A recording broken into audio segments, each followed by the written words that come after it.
speech about Xunzi. Did I say his name right? Xunzi? Yeah, it's the like in the German. Xunzi. Xunzi, as an American would say. Xunzi. Anyway, it's about leadership, and which is a very interesting thing. We've talked about leadership a little bit before, but we're going to get sort of a perspective of somebody who lived more than 1,000 years ago. 1,000, 2,000 years ago? 1,500 years ago? Something like that. Anyway, Alex, please, go ahead. Okay, so we have, thank you for coming on this rainy day. So leadership is a concept today that is used in many different areas. And there are different types of leadership. So if you ask someone what is leadership, you can get many different answers. But that doesn't mean that there is only one right answer to this question, because leadership can be applied in many different areas. Like we have leadership of a country, leadership of an army, leadership of an organization or trade company, marketing team, etc. So all these can use different types of leadership. As a practice, leadership needs a theory. So there is a whole field of research called theory of leadership. If you Google, you can find there are many papers written on theory of leadership by scholars from different areas. Tonight I'm going to relate the practice of leadership with the theory that comes from the Confucian philosopher Xunzi. That can be derived from his philosophy and ethics, especially. By which I don't want to propose that this is the right way of leadership, but it's one way of one theory that can result in the practice of leadership. So, what is typical for Xunzi is that he belongs to the movement called Confucianism. What do you know about Confucianism? Let me see. Oh, who is the founder of Confucianism?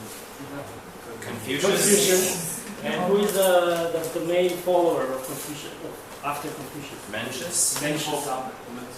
Yeah, Mencius.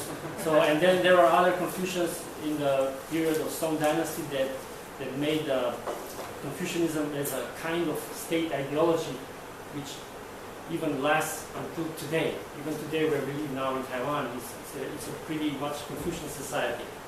But probably you haven't heard about Xunzi. Well, he was also a follower of Confucius, but he went to a different way, and he was taken out of the line of transmission of the teaching. The reason for that is because he was teaching that the human nature originally is bad, while the teaching of Mencius is that human nature is good by birth. And Xunzi here goes apart from the orthodox line of Confucianism. Anyway, his philosophy is still interesting, and I will go on now. Start with his theory that human nature is evil. For Xunzi, all humans are born the same. The gentleman and the ordinary person, they all at the beginning are equal. Everyone starts equal in ability, knowledge, and capacity. All alike like honor and hate shame, love what is beneficial and hate what is injurious. The most ordinary human, if receives proper education, can become a sage. The child of a gentleman, if left without proper education, will follow its own desires and be a villain. Gentleman means, in that time, the dictionary of the vocabulary of the Confucius meant a very high, morally built person. So the point of Mencius is that even if this kind of person has a child but left without education, he will, or she will grow their own bad desires. I will read a short quotation from Xunzi. And just to explain, this in an older translation, so they still use man instead of human being. The nature of man is evil. His goodness is only acquired training. The original nature of man today is to seek for gain. If this desire is followed, strife and rapacity results, and courtesy dies. Man originally is envious and naturally hates others. If these tendencies are followed, injury and destruction follows. Loyalty and faithfulness are destroyed. Man originally possesses the desires of the ear and eye. He likes praise and is lustful. If these are followed, impurity and disorder results, and the rules of propriety and righteousness are destroyed. Therefore, to give ring to man's original nature, to follow man's feelings, inevitably results in strife and rapacity, together with violations of etiquette and confusion in the proper way of doing things, and reverence to a state of violence. So, in this section, Xunzi establishes his theory that human nature is evil. It is a basic claim and starting point of his philosophy. It means that human being, by its own nature, not only strives for its own benefit, but is also capable of harming others in order to attain its goal. No moral concepts are inherent in human original nature. By birth, human being has no regard of propriety and righteousness, but only of desires. Propriety and righteousness are one of the basic Confucian concepts that actually come from Confucius. So Xunzi accepts this concept. So by this we can claim that he is Confucian. Human desires are inherent, destructive tendencies that bring only chaos and calamity. As for human desires, Xunzi is specific about them. He says, man by birth has desire. When desire is not satisfied, then he cannot be without a seeking for satisfaction. When this seeking for satisfaction is without measure or limits, then there cannot but be contention. When there is contention, there will be disorder. When there is disorder, then there will be poverty. Okay, so he directly opposes Mencius. And there is one passage in his book where he mentions and goes against him. He says, Mencius says, the fact that men are teachable shows that their original nature is good. I reply, this is not so. This is not understanding the nature of man, nor examining the original nature of man, nor the part played by acquired elements. Whatever belongs to original nature is the gift of nature with big N. It cannot be learned, it cannot be worked for. And then he goes on. Mencius says, now the original nature of man is good. All have lost and destroyed their original nature, hence it is evil. So according to Mencius, the evilness comes after. So we are originally good, but we will destroy we have potential to destroy nature if we are not properly led.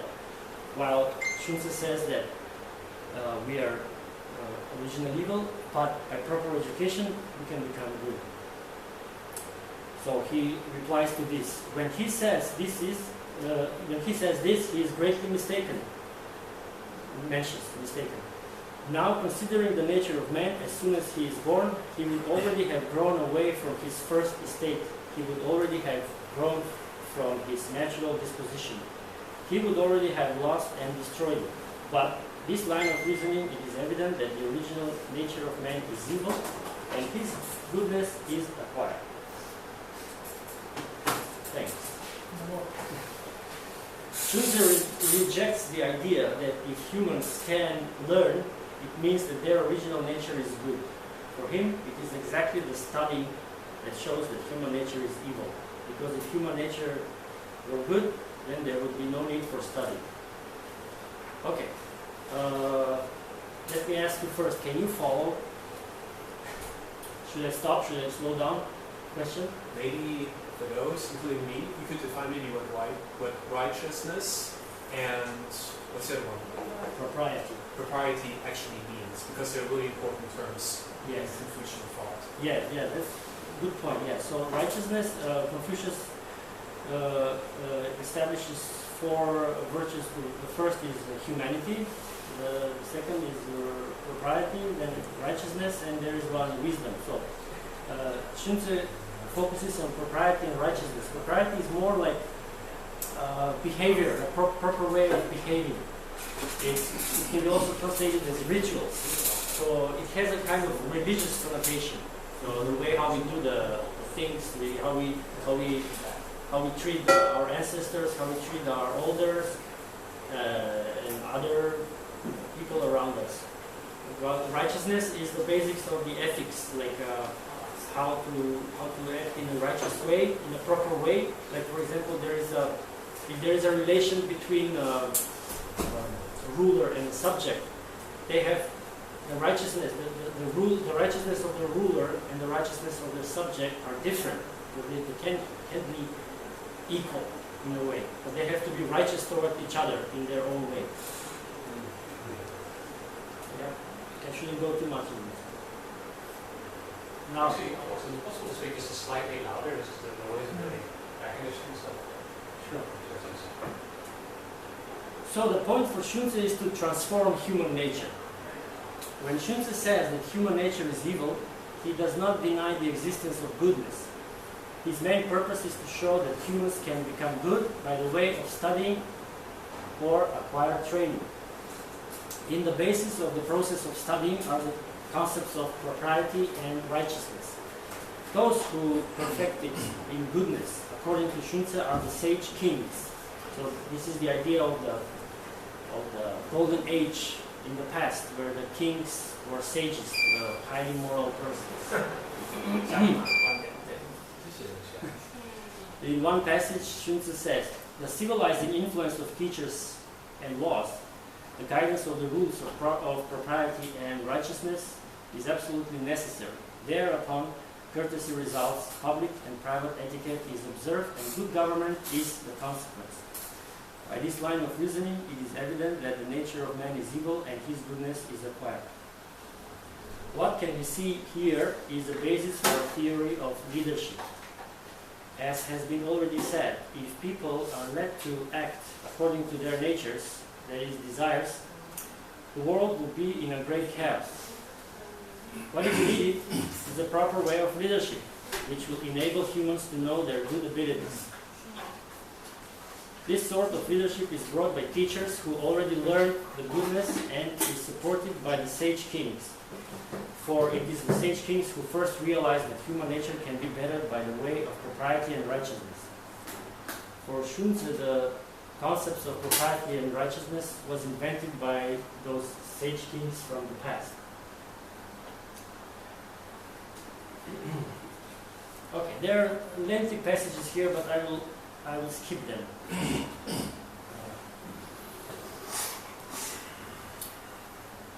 It is to be noted, study for Xunzi is not only for the purpose of gaining knowledge. Study has a lot greater meaning than that. It does not only imply education, but an upbringing too. By studying, people should also learn the meaning of propriety, which will make them reject the original evilness. By rejecting the original evilness, people can establish a better world for themselves.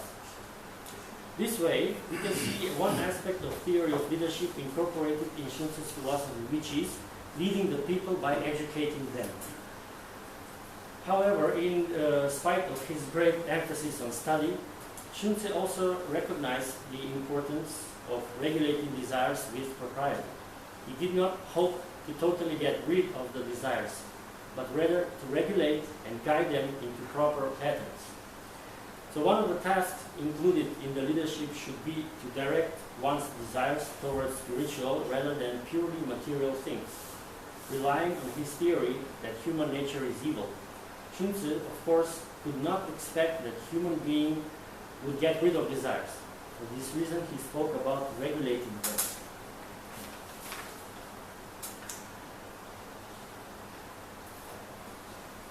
The desires are a really important part of human nature, and humans by nature tend to fulfill their desires. The objects of desires are material things. Xunzi offered contentment of desires, but he was aware that it was not easy to attain. So he advocated educating the desires by the means of propriety. As is already stated before, the notion of propriety is very important in the process of transforming the person. For Xunzi, propriety is not naturally endowed in a human being, but is invented by the sages. It will be remembered that Propriety originally designated sacrifice and was connected to religion. However, Xunzi almost completely eliminated the religious factor from his conceptions of propriety. So here I will read one passage. The quotations are maybe a little bit longer, but the ways of writing books at that time was different. They were writing conversations, like they were always outside talking to students, to pupils or people, and someone was like writing conversations.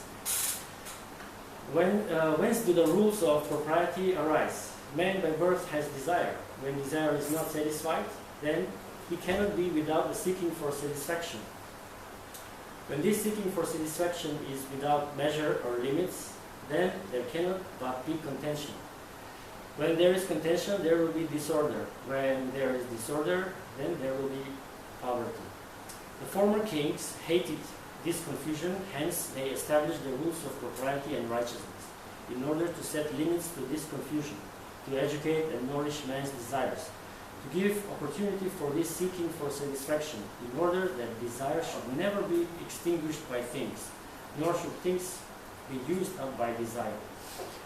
That these two should support each other and should continue to exist, this is whence the rules of propriety arise. First of all, we can see that the propriety was established by the sage kings, which means that propriety is not something that humans have it by birth. As for Mencius, this would be the case, but Xunzi here again indirectly opposes him. Secondly, propriety was established to nourish the desires. According to Xunzi, desires bring to conflicts and disorder, which in turn cause all the troubles in the world. So the desires should be properly guided and restrained. The only way to do it is to have the rules of the propriety. So in a way, the propriety has the means of morality because it is there to make distinction between what is wrong and what is right.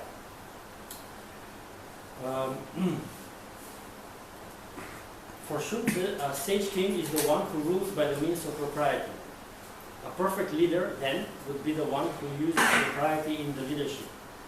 But what does leadership by the means of propriety mean? When Xunzi said that the sage kings established propriety, he meant that they hope to better their people. According to this theory of propriety, the purpose of the perfect leader is not only to establish power over the people. The leader's main purpose is to teach people how to control their desires and provoke the goodness in them. If this is properly done, then the practice of leadership becomes an easy task. By this, although Xunzi is by some scholars characterized as a realistic philosopher, it might seem that the theory of leadership that is implied in his philosophy has a pretty much idealistic flavor. How can this be explained since there is a basic characterization that Xunzi lacked faith in humanity? The answer is that his lack of faith can only be applied to the original human nature and not to what humanity can do. Here, I would like to argue that Xunzi had a lot of faith that humanity can win over its own original evil nature. That is why he believed that proper leadership can be practiced only if it implies in itself the correction of human nature. On the other hand, he also had much faith in the propriety as a means for cultivating human desires, but not as rituals or ceremonies as were interpreted by Confucius and Mencius.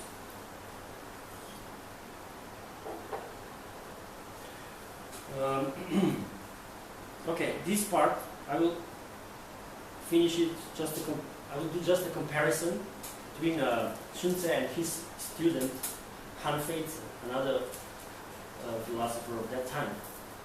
Namely, Han Feizi also believed in the original evilness, believed that human nature is originally evil. However, he was not interested in changing so as to become good. Instead of propriety, he established law, which did not have any moral implication in its meaning. Han Feizi saw human nature as it is and unchangeable, so he was interested only in establishing leadership that is very practical and immediately applicable. This is another theory of leadership that can emerge from the conviction that human nature is evil. Okay, this was just a small comparison to see that if the human nature is evil, we can, if we are, let's say, in the process of leadership, we can try to do leadership by making the nature of the people who are under the leadership become good. While according to Confucius, it would be like using laws, like he's not interested in making them good, just establishing law and keeping them quiet and do their task. Okay, so am I going too fast? Again. Okay, because I'm coming to the end. Now we'll talk about the practice of leadership. It could be too exaggerated to claim that Xunzi propounds completely idealistic theory of leadership. In his chapter of the book called Kingly Government, he says that the ruler should put the incorrigible ones to death without trying to reform them.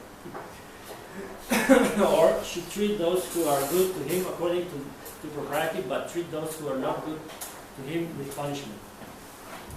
However, at the same time, Xunzi reminds us on the effectiveness of propriety, so that in a way he is hesitating between the leadership by morality and the one by strict laws, as later his students Confucius advocate. Okay, this was just my comment. Maybe it's wrong. Xunzi never completely agreed with the totalitarian regime of this, the one that propounded by his students. I need to explain something. Confucius later, his school his ideas was accepted by the first emperor Qin of Qin. Probably you all know who united China in the 3rd century BC and lasted only for 20 years. In this regime, the emperor of Qin used really these methods of Confucius. And so Xunzi advocated leadership by the means of propriety. He still believed that a little more discipline would be an excellent thing. But what he stresses the most is the social order. So I will read one more passage from Xunzi again. When everyone's powers are equal, there is no unity in the state. When everyone is equal, there is no one to employ the people on public services. As soon as there was heaven and earth, there was the distinction of above and below. When the first wise king arose, the country he occupied had the division of classes. For two nobles cannot serve each other. Two commoners cannot employ each other. This is the law of nature. Were people's power and position equal, and their likes and dislikes the same, there would not be sufficient goods to satisfy everybody, and hence there would inevitably be strife. If there was strife, there would inevitably result general disorder. If general disorder, then general poverty. The ancient kings hated any disorder and hence established the rules of propriety and righteousness to divide the people, to cause them to have the classes of poor and rich, of noble and inferior, so that everyone would be under someone's control. This is the fundamental thing in caring for the whole country. From this passage, I should draw 2 points that are significant for the practice of leadership. First, Xunzi advocates a clear stratification in the society. People must be divided into classes so that everyone can do their job. People have desires, and if all the people tend to be equal, that is, to belong to the same class, their desires will come into conflict. That is why it is necessary that people be divided into different classes so that there will be sufficient goods and the desires cultivated. Second, Xunzi advocates strict hierarchy in the practice of leadership. There must be clear distinction between the superior and the inferior, because if everyone's powers were equal, or at least two persons' powers were equal, that could bring to disagreements and instability in the society. In the practice of leadership, everyone should know its position and know who their superiors and inferiors are.